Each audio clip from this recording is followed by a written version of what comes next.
Interior Alaska's most trusted news source, this is the Fbx Evening News. Good evening, Fairbanks, and thank you for joining us. Our top story tonight, U.S. Air Force officials from Pacific Air Force Command announced today they will be canceling the Red Flag exercise that was scheduled for April. The cancellation of PACAF's premier combat training exercise came as a surprise to the Alaska delegation in Washington. In June of 2012, during Red Flag Alaska 12-2, Brigadier General James Post, base commander for Eielson Air Force Base, answered concerns regarding the future of the 18th Aggressor Squadron of the 354th Fighter Wing. In answering the future of the F-15s, he also indirectly answered the fate of the Red Flag exercise itself. From our senior leaders, there's no indication that it would do anything other than to continue to be advertised as an opportunity for both our U.S. forces and for our international participants to come out here and join for those exercises. Though there continues to be concern about the future of the 18th Aggressor Squadron, concern about the future of Red Flag Alaska was never really in doubt. That was before sequestration.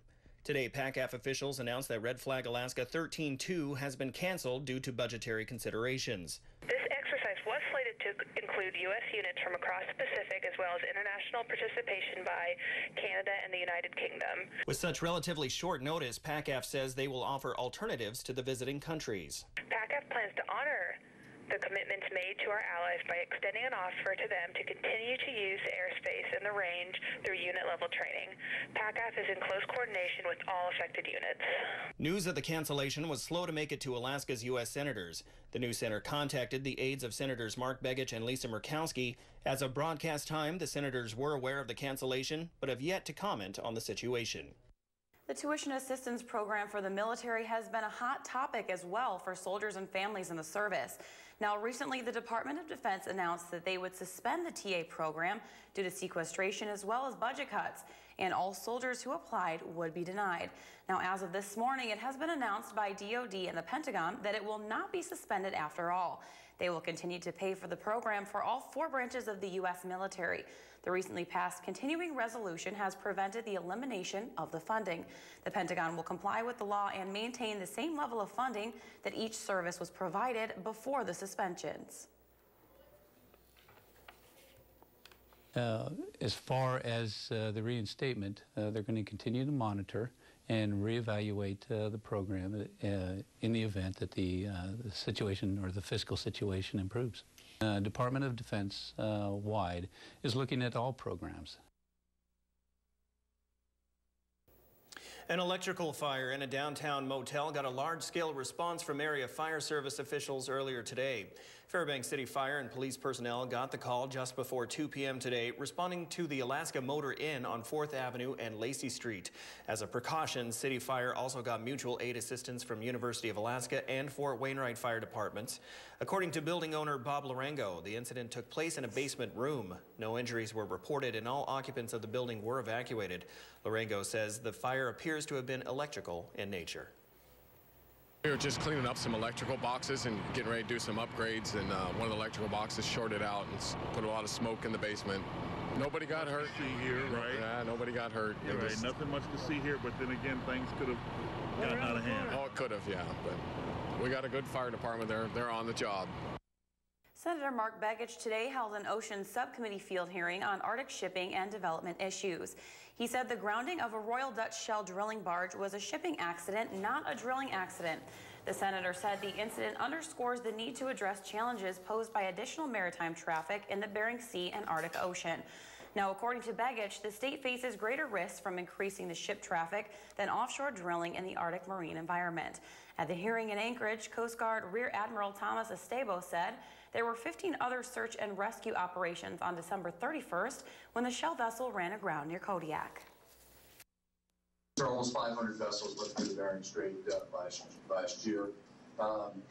22 of them were Shells. The rest of them belong to somebody else.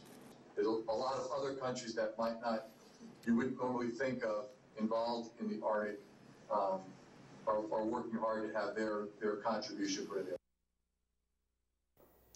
All right, when we come back, State House Resource Committee members continue to hear testimony about the proposed oil tax cut legislation. And Birch Hill is hosting a March Madness event. That's our military report. Those stories and more, stay with us.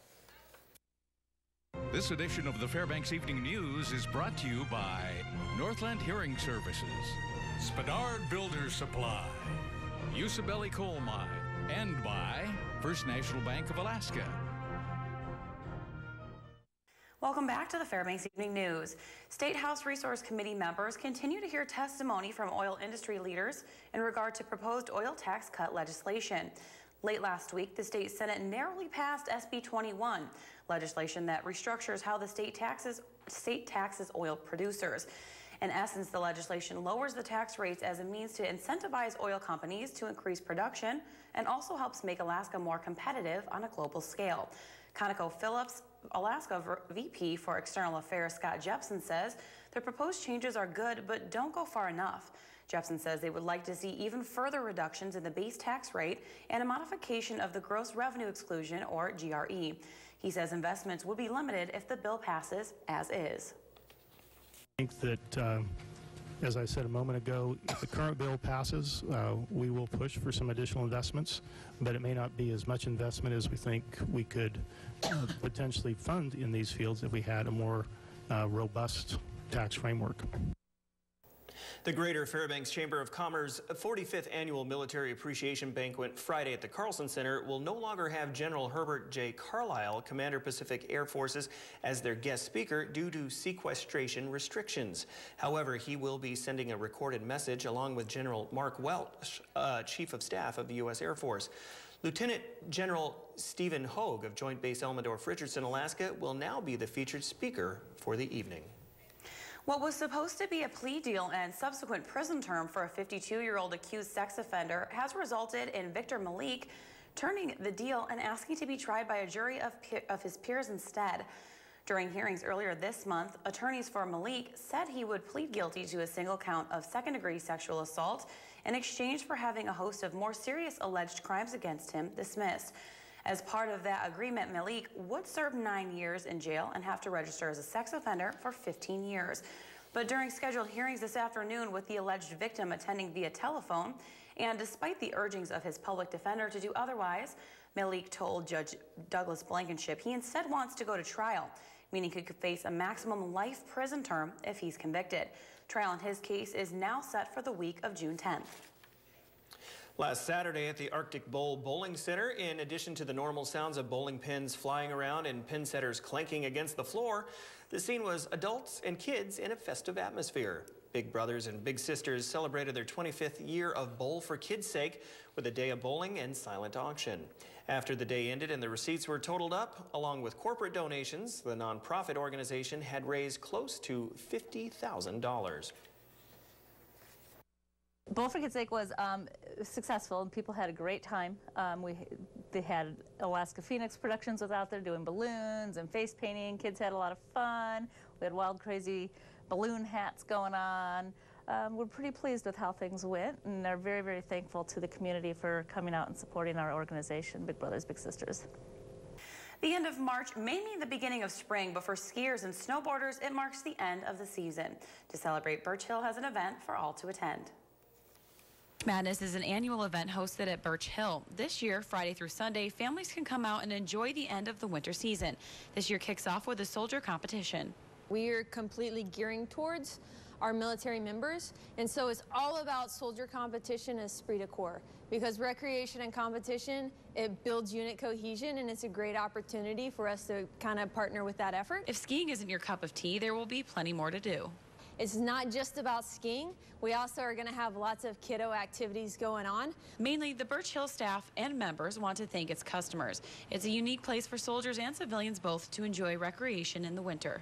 Recreation is so important with what we do because, one, we're in Alaska, so you're in a big, huge playground, but it's also a great just facility for people. It's local.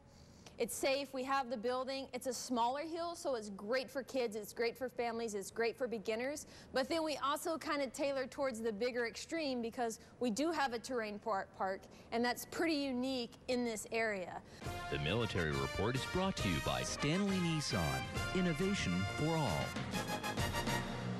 Great event and all, but hopefully one of the last few weekends of outdoor skiing events, because we're talking spring sports now, aren't we? Yeah, really? Spring. Hopefully we can all, get outside a little bit, and we have a preview of the spring sports. I mean, snow's still on the ground, but it's on the horizon. And also we have a story on something that could possibly be at the next Gold Panthers game. Maybe, maybe not. You have to see it to believe it. So just stick around for sports. I'm afraid.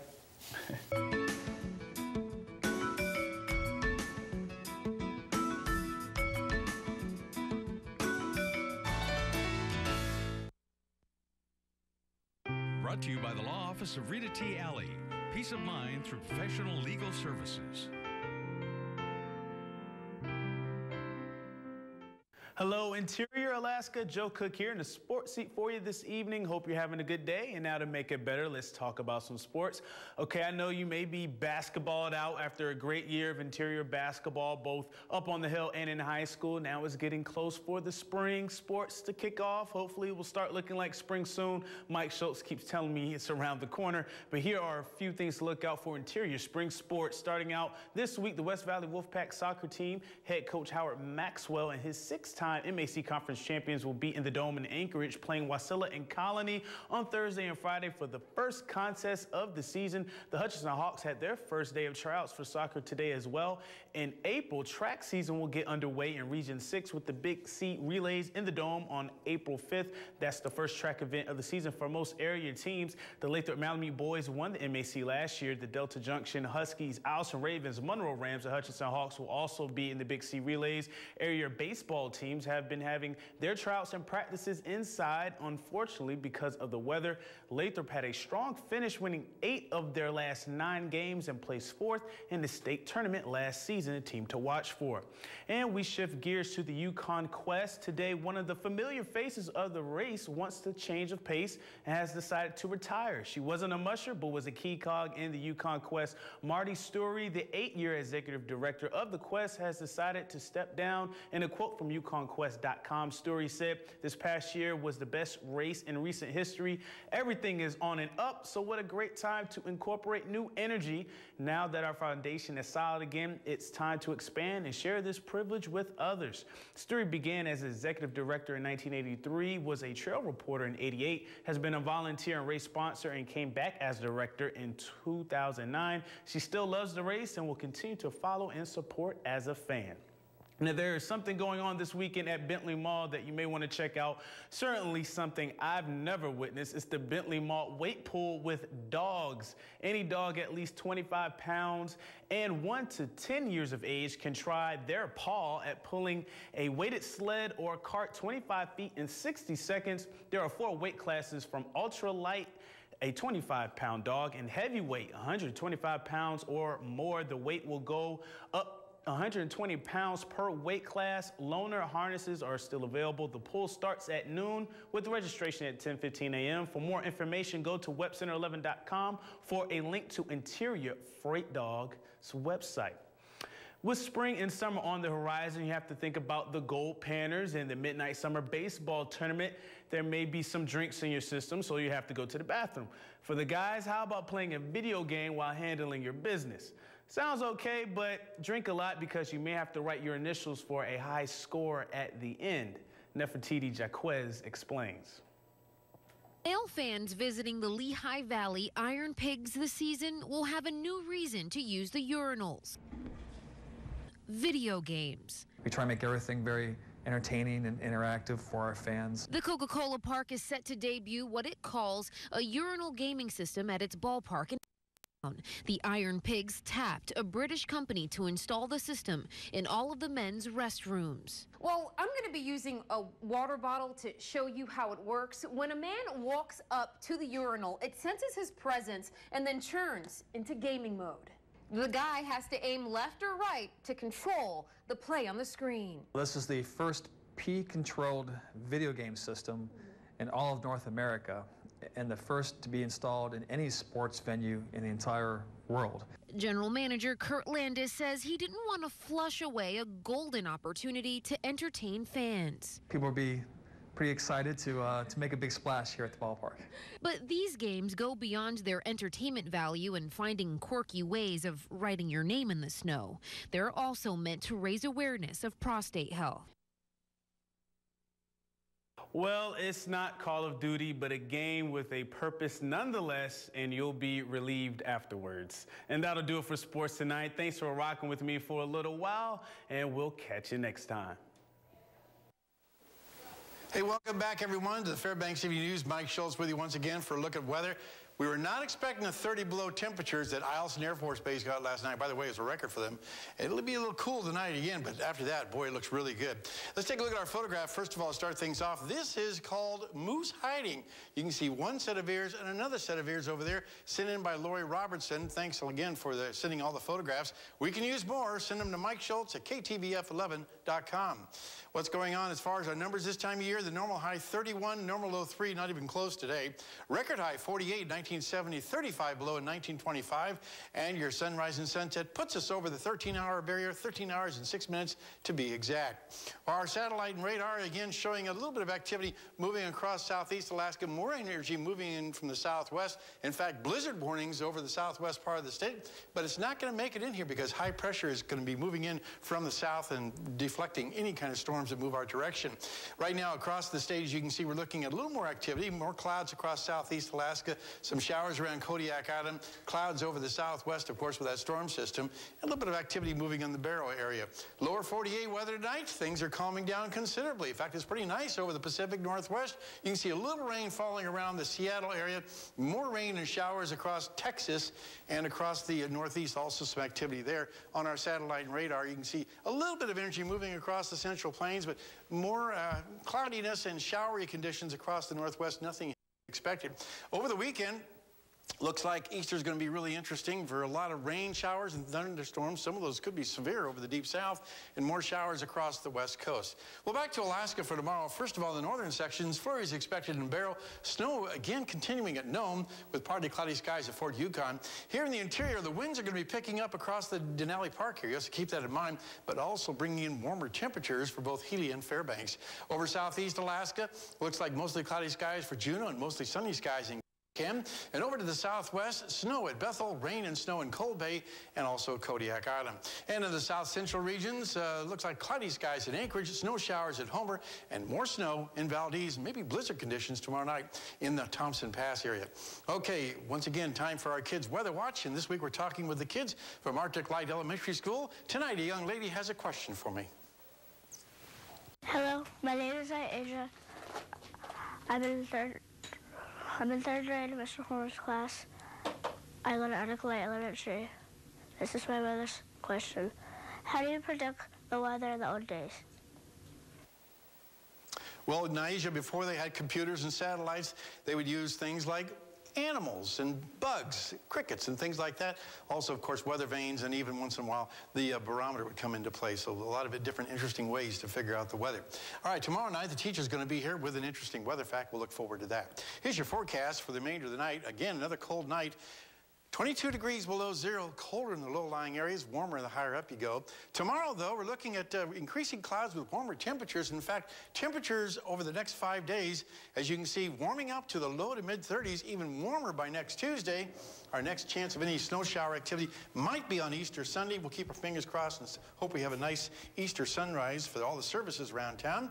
And also looking at daytime, overnight lows, I should say, rising to 10 degrees almost each of the nights, so that's some nice warm temperatures to look at. Let's hope that Mother Nature doesn't play any more tricks and pull out the 30 below bag. Wow, that was not expected by any means. So now we can say spring. We can say that. Has spring sprung? We can say that all we want, but whether it happens is another thing. All right, thanks, Mike. That'll wrap up this edition of the Fbx Evening News. As always, we are glad you could join us. Tonight on NBC Nightly News, showdown at the Supreme Court, clues to how the justices could rule on the Federal Defense of Marriage Act. That's coming up next with Brian Williams. And be sure to check us out online at webcenter11.com and on Facebook and Twitter and YouTube and our mobile app everywhere. We've got them all covered, yeah. That'll do it from all of us here at the News Center. Have a good night, everyone. We'll see you back here at 11.